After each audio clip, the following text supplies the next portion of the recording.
Assalamualaikum warahmatullahi wabarakatuh. Kembali bersama saya Zulkarnain El Maduri. Ini yang hebat ini. Dr. Rozi, lagi-lagi Dr. Rozi. Saya katakan hebat ya. Kemudian mengkritisi Zakir Naik yang mendunia dengan dirinya yang tidak ada apa-apanya.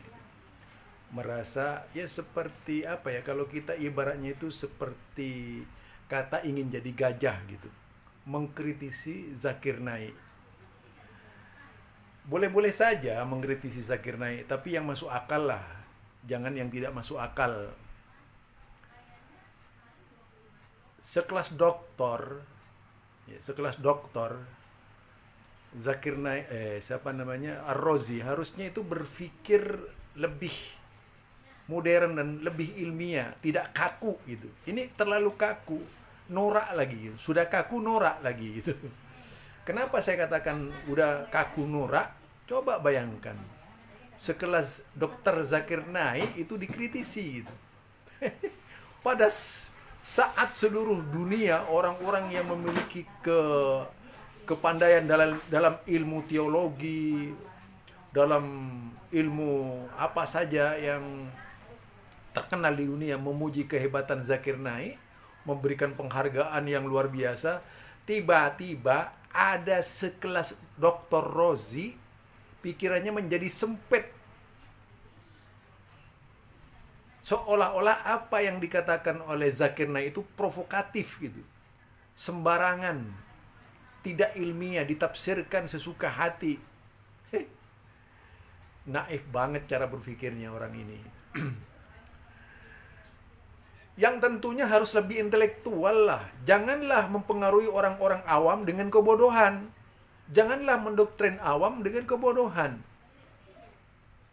Kalau awam itu selalu dijali dengan pemikiran-pemikiran kebohongan dan kebodohan, itu justru nanti Anda yang akan dinilai oleh masyarakat luar.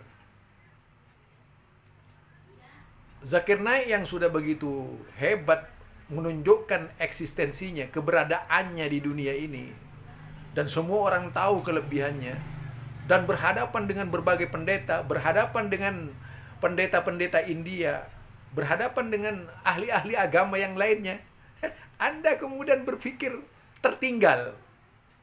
Itu kan aneh. Kemampuannya sangat diakui. Kalau hanya sekedar ingin, namanya justru Anda yang sekarang mengadu domba dengan orang Sarawak. Karena manhaj Anda yang toriko itu terganggu. Banyak umat Islam tidak merasa terganggu, tapi Anda merasa terganggu. Itu yang tidak layak dan tidak pantas dicontoh oleh seorang intelektual Muslim seperti Anda. Mestinya Anda itu baca diri dong. Ngaca gitu. Siapa Anda dan siapa Zakir Naik. Harusnya seperti itu. Janganlah kemudian umat Islam itu dibingungkan dengan perkataan Anda yang merasa lebih hebat dari Zakir Naik. Itu ya. Jadi coba berpikirlah yang waras. Untuk membuktikan perkataannya dia itu walaupun dengan bahasa yang santun tapi menukik gitu ya. Ya lebih baik kasar lah daripada kemudian menutup sesungguhnya keberadaannya dia. Apalagi kemudian yaitu memberikan nasihat kepada orang-orang di Sarawak agar tidak mengundang. Wow, luar biasa. Gaya-gaya yang seperti ini juga serampangan, tidak menunjukkan jiwa luas, dan justru Anda yang merasa tidak memiliki kemampuan apa-apa. Mestinya Anda itu harus terbuka. Itu loh yang harus dilakukan oleh Anda. Bukan kemudian menakut-nakuti orang, bukan kemudian menasihati orang dengan tidak benar. Itu bukan jiwa terbuka namanya Anda. Menutup orang lain, menutup jalannya orang lain, seolah-olah Anda paling benar namanya itu. Tiba-tiba Anda mengatakan dia bukan ahli agama dan sebagainya. Sekarang orang kalau sudah mengakui, ya tentu saja bukan sembarangan bicara. Kalau kita lihat saja biografinya dia luar biasa. Tapi coba ini dengar perkataannya seorang ustadz yang ngaku ulama, namanya Dr. Rozi, dengan manhajnya Thariqah, Sufisme, mengkritisi Zakir Naik. Ahli agama bukan ulama, harus diingat, dia pembaca yang rajin. Pemikiran, mohon maaf, Zakir Naik tidak satupun sesuai dengan metodologi yang telah ada dalam ilmu ini. Ternyata beliau terinspirasi oleh inspired by Ahmad Dedan. Tapi Ahmad Dedan tidak sekeras dia. Kenapa? Dia berani bawa kitab-kitab Veda, berani bawa kitab-kitab Bible dengan serampangan. Lalu dia buat tafsir sendiri. Nah, ini yang bahaya. Dalam Islam pun ada yang punya otoritas tafsir, yaitu ulama ahli tafsir. Apalagi di golongan kawan-kawan kita, saudara-saudara yang beda agama itu. Mereka punya lembaga khusus tentang tafsir. Orang aktivis, bahkan doktor teologi Kristen Katolik tidak boleh mentafsir jika dia belum diiktiraf oleh lembaganya. Lalu tiba-tiba Dr. Zakir Naik kemudian menafsirkan sendiri. Maka di India dia terkena konun perundang-undangan mencemarkan, merusak agama lain. Itulah sebabnya beliau dilarang masuk, pulang kampung. Kasihan. Saya kasihan dengar, saya sedih. Sebagai saudara sesama Muslim, kita itu sedih. Dan mohon maaf, jika dibawa ke Sarawak ini sangat majmuk, sangat berbahaya. Sangat berbahaya. Jangan bawa dia, bawa yang lain yang lebih santun. Ya? Karena kalau bawa dia nanti bertengkar Muslim dengan Kristen. Yang kita sudah jaga lama ini. Ya? Kita sudah jaga lama. Saya dengar di sini minoritas Muslim. Lalu antum mau bawa dia. Ya salam. Ya. Siap-siap setelah itu kita tentang. Ketemu Kristen kita benci. Ya. Alhamdulillah wassalatu wassalamu ala Rasulillah wa ala. Itu tadi dari pernyataan Dr. Rozi Hasim. Bagaimana seorang Dr. Rozi Hasim menelanjangi dirinya sendiri ya di depan umat ini dengan menyebut Zakir Naik bukan ahli agama, bukan ulama. Pengertian ulama Yahudi saja ada ulamanya. Ulama itu secara umum sih semua ulama. Orang yang kalau dari sisi bahasa, alim itu tidak hanya ditujukan kepada orang yang ahli agama Islam. Alim itu bisa ditujukan kepada siapa saja. Lalu kemudian Anda mengatakan bahwasanya Zakir Naik di dalam membahas kitab-kitab orang lain, kitab-kitab di luar agama Islam, yaitu seperti kitab Weda, kitab Hindu tadi, kitab Bible itu serampangan atau sembarangan dan sebagainya, justru tidak menunjukkan pengalaman Anda yang sesungguhnya. Sementara Zakir Naik itu sangat dikenal di kalangan tokoh-tokoh Islam dan tokoh-tokoh non-Muslim. Mereka semua memuji kehebatan Zakir Naik. Dari pihak lawan, kalangan misionaris barat itu sangat tahu siapa Zakir Naik. Di Australia juga tahu tokoh-tokoh dari tokoh non-Islam itu. Siapa Zakir Naik? Tentu saja kalau berbicara agama itu sesuai dengan kualitas yang dimiliki. Lalu kalau kemudian bisa mahir membaca kitab orang lain di luar agama Islam, tentu itu bagian dari anugerah Allah yang harus dihormati oleh Anda.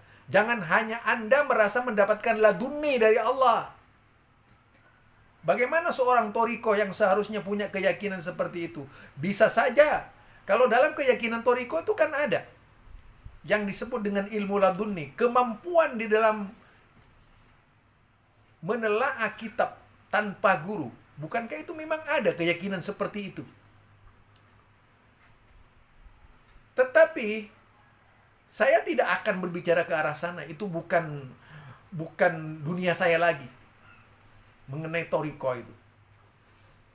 Karena walaupun sebelumnya saya sudah keluar masuk Toriko. Jadi kalau itu yang dimaksud adalah manhaj Anda, nggak apa-apa keluar dari manhaj Anda itu. Justru yang dipertanyakan manhaj Anda itu dari siapa? Itu siapa yang ngajarin kepada Anda? Islam seperti itu dari mana gitu? Itu kan harusnya juga dipertanyakan. Jangan kemudian orang luar lah yang memiliki jasa besar terhadap umat Islam Anda acak-acak seenaknya gitu. Anda belum berbuat apa-apa terhadap Islam. Kalau Zakir Naik ini sudah berbuat. Ribuan orang yang masuk Islam. Dengan mudah Anda ingin memurtadkan kembali. Wow, luar biasa. Dan kemudian Anda mengatakan bahwa Zakir Naik itu belajar kristologi hanya berdasarkan kemampuannya saja. Wow, luar biasa. Padahal banyak sekali. Coba kita baca referensi ya, perjalanan hidupnya dia sebagai seorang Zakir Naik. Coba. Jadi Zakir Naik ini kalau kita lihat lahir pada tanggal 18 Oktober 1965 di Mumbai, India, dan merupakan keturunan suku Konkani. Ia bersekolah di St. Peter High School, Mumbai. Coba, Santo Peter School berarti sekolah Kristen. Sekolah Kristen. Itu baca latar belakangnya saja, sekolah Kristen. Artinya pengalamannya itu jelas ada. Jadi di sini jelas High School, sekolah tinggi di Mumbai. Santo Peter ini jelas sekolah Kristen. Kemudian bergabung dengan Kensington Children's College dan memberi kesehatan di Rumah Sakit Nasional Topiwala dan Rumah Sakit Nair di Mumbai. Ia kemudian menerima gelar MBBS-nya di Universitas Mumbai. Tahun 1991, ia berhenti bekerja sebagai dokter medis dan beralih di bidang dakwah. Sekarang bayangkan, dari medis ke bidang dakwah. Itu tentu bukan tanpa bekal, karena memang punya bekal. Zakir Naik mengatakan ia terinspirasi oleh Ahmad Didat yang telah aktif di bidang dakwah selama lebih dari 40 tahun. Seperti saya misalnya, menginspirasi, mengikuti jejak Nabi Muhammad SAW dengan sebenar-benarnya. Apa itu tidak boleh? Sudah pastilah boleh. Tidak ada yang bisa menghalangi. Yang jelas untuk sampai kepada derajatnya, supaya bisa sama Dr. Didat dengan Ahmad Didat, tentunya tidak tanggung-tanggung membaca berbagai macam referensi berkaitan dengan kristolog. Jadi kristologi itu termasuk membaca berbagai kitab yang berkaitan dengan kristologi. Bahasa-bahasa aslinya, yaitu bahasa-bahasa Hebrew dan sebagainya. Sudah pasti tidak pernah lepas dari mata pandangnya Zakir Naik. Dan seluruh kristolog muslim di Indonesia ini memuji kehebatan Zakir Naik. Anda siapa? Itu loh, Dr. Rozi, Anda itu siapa? Seharusnya Anda itu yang bercermin kepada dia gitu. Bukan kemudian Anda berusaha mementahkan dengan berbagai macam. Bahkan terkesan Anda itu menjadi sosok dari orang Islam yang tidak suka dengan kebangkitan Islam. Itu seolah-olah seperti itu.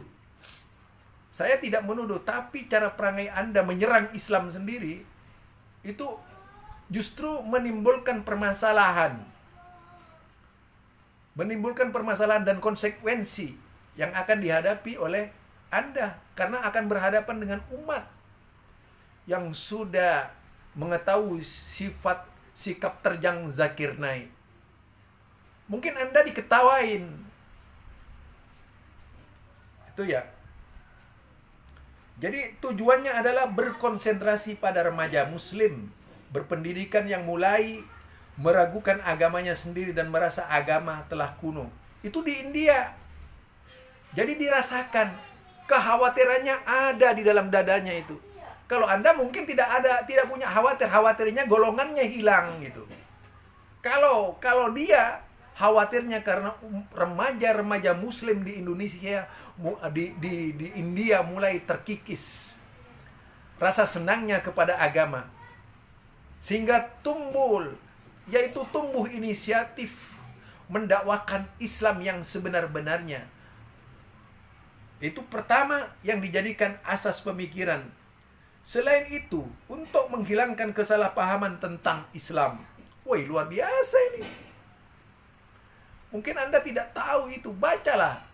Dan juga Thomas Bloom Hansen, seorang sosiolog yang memegang posisi akademik di berbagai universitas, telah menulis bahwa Zakir Naik mengabadikan Al-Quran dan hadis dalam berbagai bahasa. Wow, Anda ini loh, dikatakan Thomas Bloom Hansen, seorang sosiolog yang memegang posisi akademik di berbagai universitas, itu telah menulis bahwa Zakir Naik mengabdikan Al-Quran dan hadis dalam berbagai bahasa. Anda siapa yang menilai? Coba itu loh, Dr. Rozi, Anda siapa yang menilai yang seperti itu? Itu harusnya Anda juga berpikir dalam berbagai bahasa dan berpergian ke berbagai negara untuk membicarakan Islam bersama para teolog.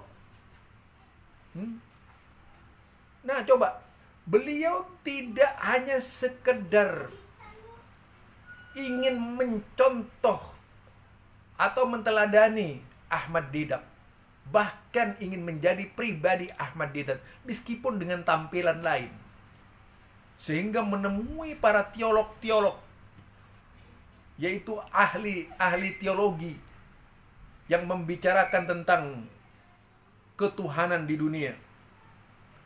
Itu jelas telah menjadikan sangat terkenal di lingkungan muslim dan non-muslim.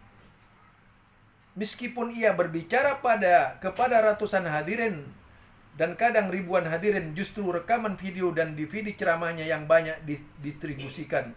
Perkataannya bisa direkam dalam bahasa Inggris untuk disiarkan pada akhir pekan di sejumlah jaringan televisi di lingkungan muslim Mumbai dan di saluran Pitch TV.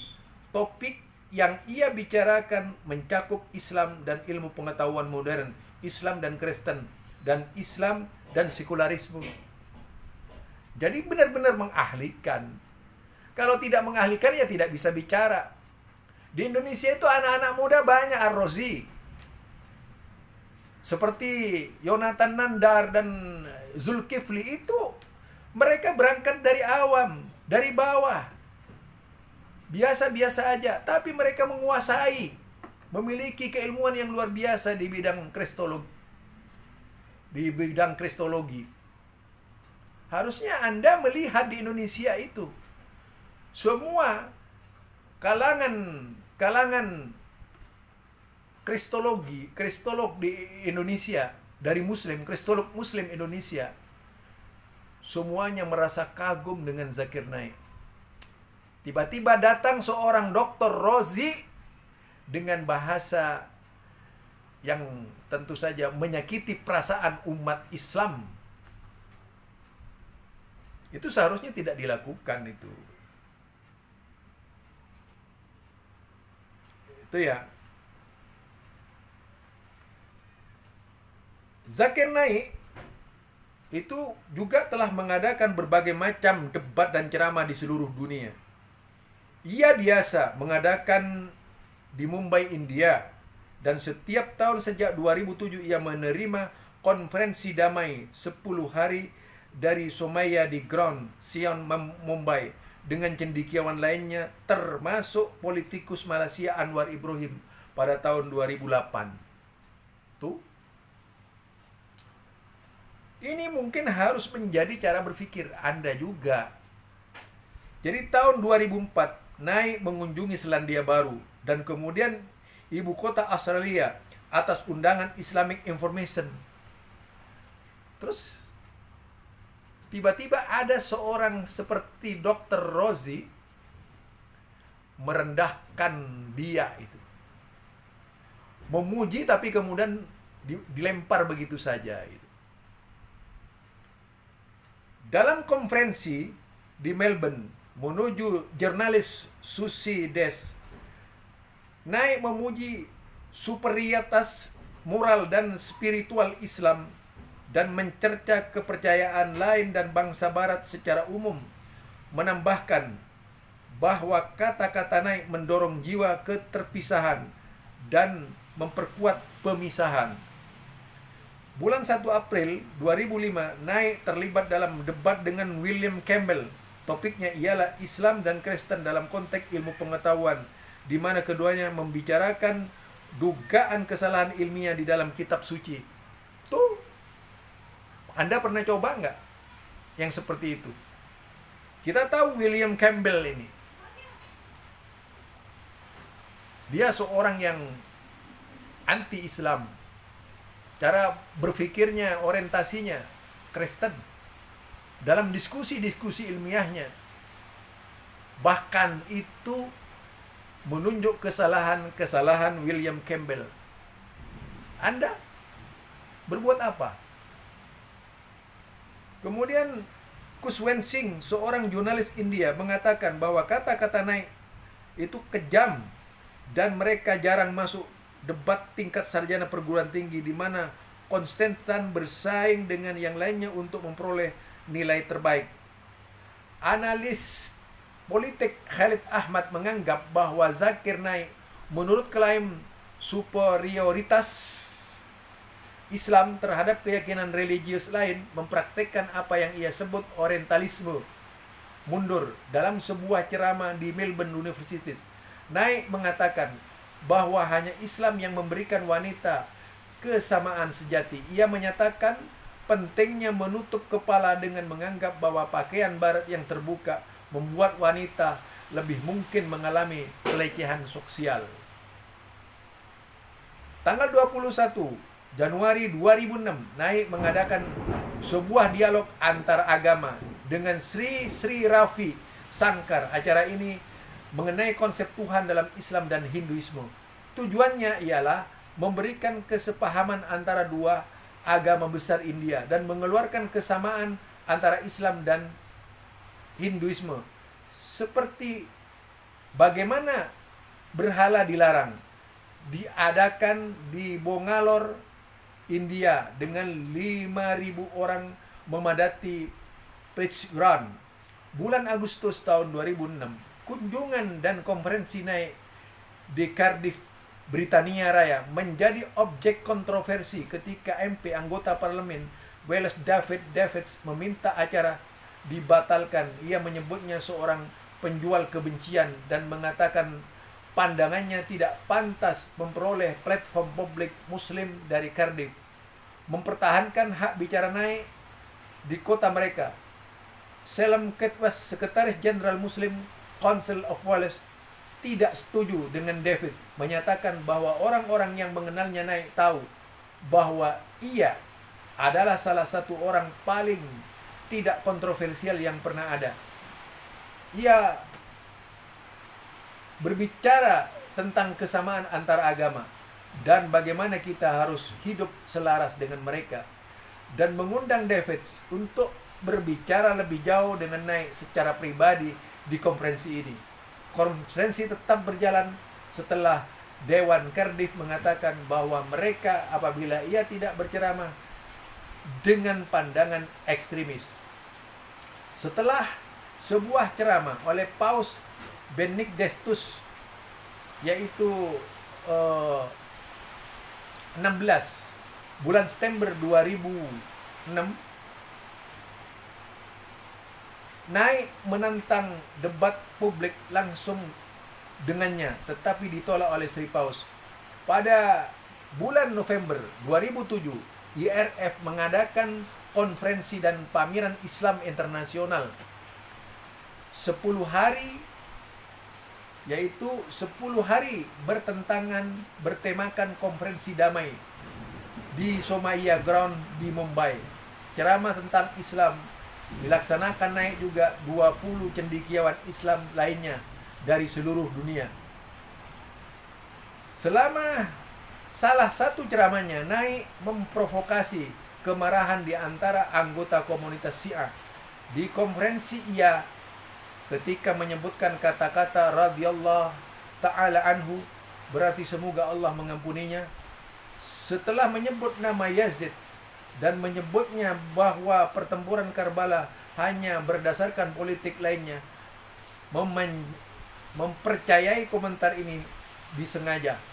Dalam terbitan 2002, Februari 2009, Indian Express membuat daftar 100 orang India terkuat 2009. Di antara salah 1 miliar penduduk India, yaitu Zakir Naik, masuk ranking 82 dalam daftar khusus 10 guru spiritual terbaik India. Zakir Naik ada di peringkat ketiga setelah Baba Ramdev dan Sri Shankar, menjadi satu-satunya muslim di daftar ini. Lah itu kalau tidak diakui ya nggak begitulah. Dia masuk 100 orang India terkuat. Kemudian juga yaitu dalam daftar khusus 100 guru spiritual terbaik India. Zakir Naik ada di peringkat ketiga. Dan Zakir Naik ini ditulis oleh berbagai macam penulis dunia. Coba Zakir Naik UK Registered Foundation and Scanner, itu The Hindu, itu banyak tulisannya. Kemudian The Salafist Connection to the Will Islam, banyak tulisannya. Antisemitics, banyak sekali. Kalau kita lihat dari tulisan-tulisan yang ini banyak dilakukan oleh para penulis tentang Zakir Naik. Mereka semua menulis siapa Zakir Naik itu.